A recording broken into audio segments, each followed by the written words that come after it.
And breaking news tonight, Amanda Knox finally home. That was the scene just a few minutes ago. A short time ago, the plane carrying her and her family landed in Seattle. This is actually a live picture now. Vans, I assume, with Amanda and her family taking her from the plane. A crush of media and well-wishers are waiting for her at the Seattle-Tacoma airport. When Knox left her hometown in September, and by the way, as I said, there is supposed to be a press conference really momentarily. We were told within the next 10 minutes or so. It's really kind of a minute-by-minute thing here, so we're just kind of watching this very carefully. And we do anticipate Amanda Knox speaking, certainly her family member speaking, her lawyer. We're not sure for sure she's going to speak, but we think she is. Obviously, we'll bring that to you live. You know, it's important to note that when Knox left her hometown back in September of 2007 to study in Italy, she was just 20 years old. She was a college student unknown to the world. Within months, her junior year abroad turned into a nightmare, and back in her hometown, a very long vigil began. Take a look. They had waited 4 years for this moment. Amanda Knox's friends in her hometown of Seattle celebrating the overturning of her conviction.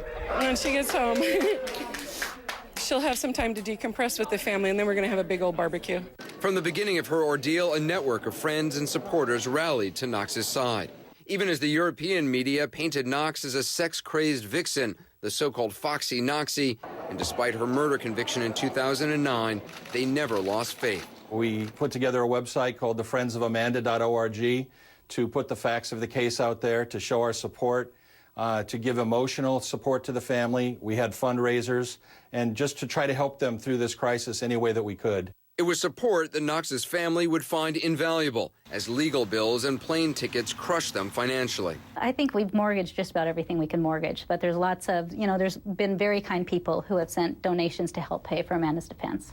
Even behind the walls of her Italian prison, Amanda felt the love and support of her family and friends. The family was really very brave. They elected it right at the beginning to always have a family member in Perugia for her, so that any visiting hour there would be someone there who could go in and be there and help her get through all this. Primarily how we help is by sending letters or care packages. We want to let her know that we still care about her and we're with her during this time.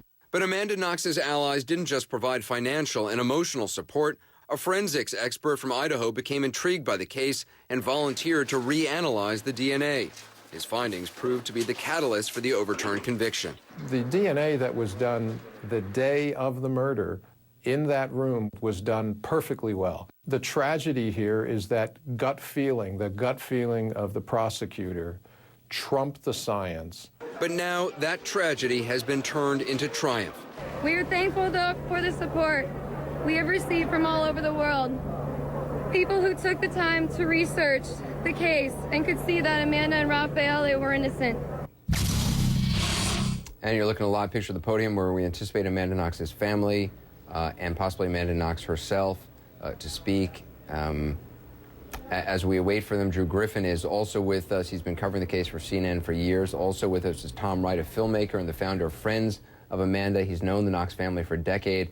And Nina Burley, who's moved to Perugia to cover the murder trial. She's the author of a really fascinating book called The Fatal Gift of Beauty. So as we continue to watch that podium, Tom, have you been able to speak to anyone in the Knox family since the acquittal?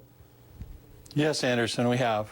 What have you been? What have they been saying? Pure elation, pure elation. This is just a profound, glorious moment that she's home now after these 4 years. Everyone is extremely happy.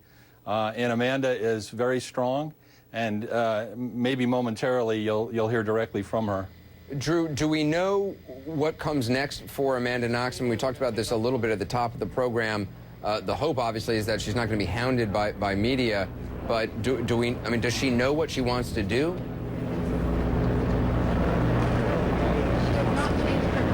Having trouble getting in touch with Drew. He's probably trying to get a position in the press conference. Nina, you and Amanda were in touch through letters while she was in jail. What do you think she did? I mean, at this point, how do you rebuild a life after 4 years like this? Well, I mean, I haven't been in touch with her in the last couple of months, so I would imagine that she's going to try to have some time to decompress and be home alone. I would hope that she would be left alone and kind of be back in the family and with her friends in Seattle, but I know that she was writing. She thinks of herself as a writer. She was writing constantly. And I'm sorry, let me just jump in. Drew, there's some activity. What's going on? There she is.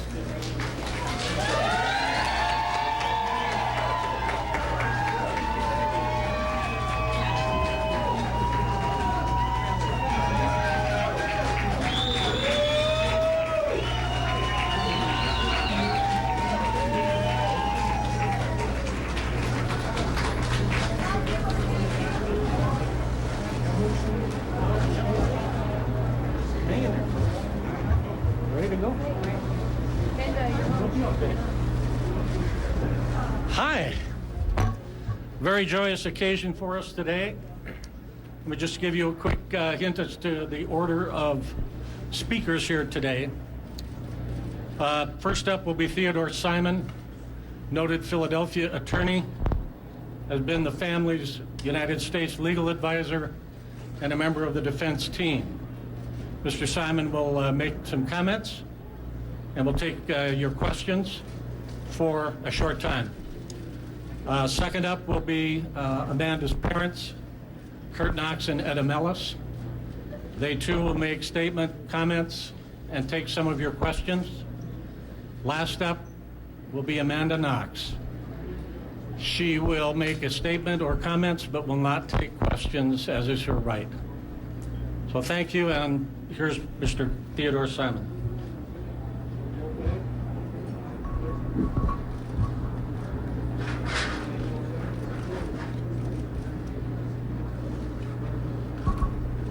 Thank you for coming. As David told you, my name is Theodore Simon. I'm a Philadelphia lawyer. I've been a criminal defense lawyer for 37 years in Philadelphia. It has been a trying and grueling 4-year nightmarish marathon that no child or parent should have to endure. But Amanda and her parents, Kurt, Etta, Chris, and Cassandra, and family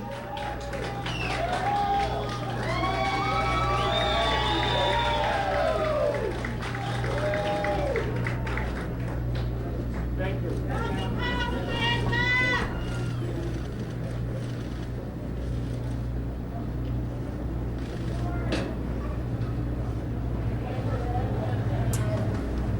As I was saying, Kurt, Etta, Chris, and Cassandra and family have demonstrated unquestioned and unparalleled patience, steadfast courage, dignity, resilience, and fortitude. But most of all, they have relied upon their faith that this unjust conviction would not stand.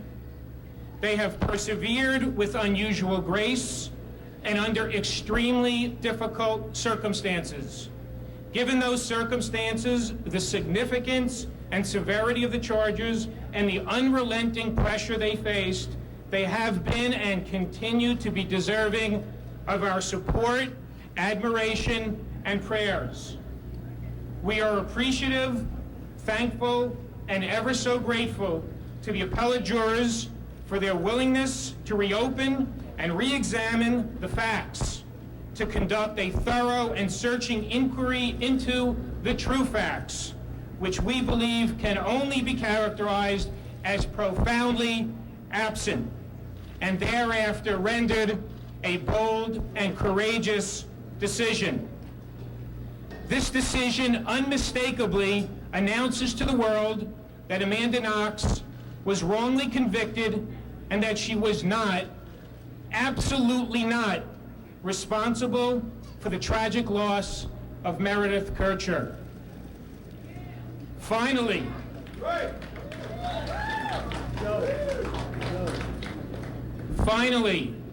and importantly, let us not forget that Meredith was Amanda's friend, and I know Amanda and the family wants you to remember Meredith and to keep the Kircher family in your prayers.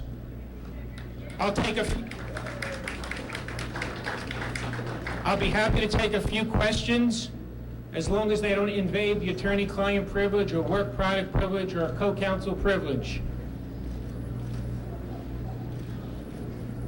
Seeing none, thank you.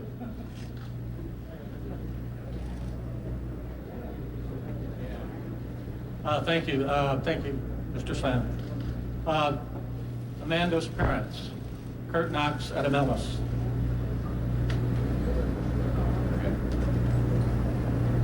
First of all, we'd like to thank everybody.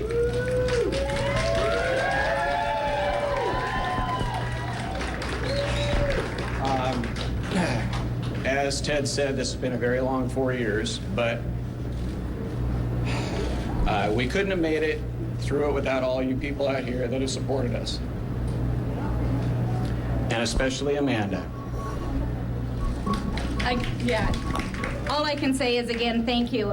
It's because of the letters and the calls and the just amazing support that we've received from people all over the world, especially here in Seattle, that we've been able to endure and that we've been able to, make sure Amanda had the support she needed. There's no way we could thank everybody. So here, individually. So here's our way to just say thank you. I'd like to add in one more thing. We'd also like to send our appreciation to our Italian lawyers, Carlo Della Vedova, Luciano Girga, and Maria Del Grosso. They did a fantastic job on that side of the pond, and Ted was phenomenal on this side of the pond, and obviously we couldn't have done it without you. So appreciate that. You want to talk? Yeah. Ed and I will take any questions if anybody has any. Oh, there's a couple hands over there. How are you going to hear it?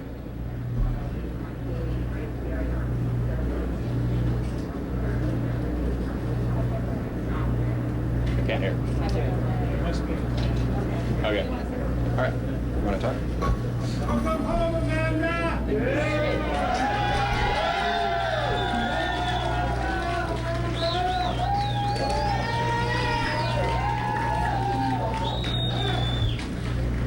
They're reminding me to speak in English because I'm having problems with that.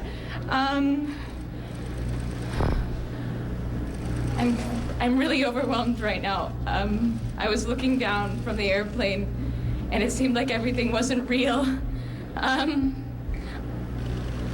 What's important for me to say is just thank you to everyone who's believed in me, who has defended me, who has supported my family. I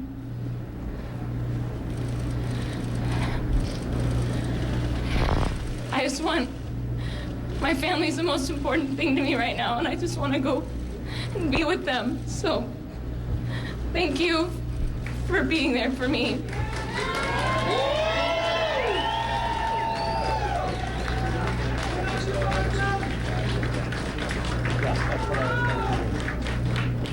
That is going to end it today. Thank you for coming. As you can imagine, the family has been under a great deal of stress, emotional and otherwise. It's been a long flight back for them as well. They're tired. I would really ask a big favor of all of you, and that is to give this family some time. Give them some slack. Let them readjust to whatever normal life is going to be now that Amanda is home. So please, give them some peace. Give them some time. I really thank you.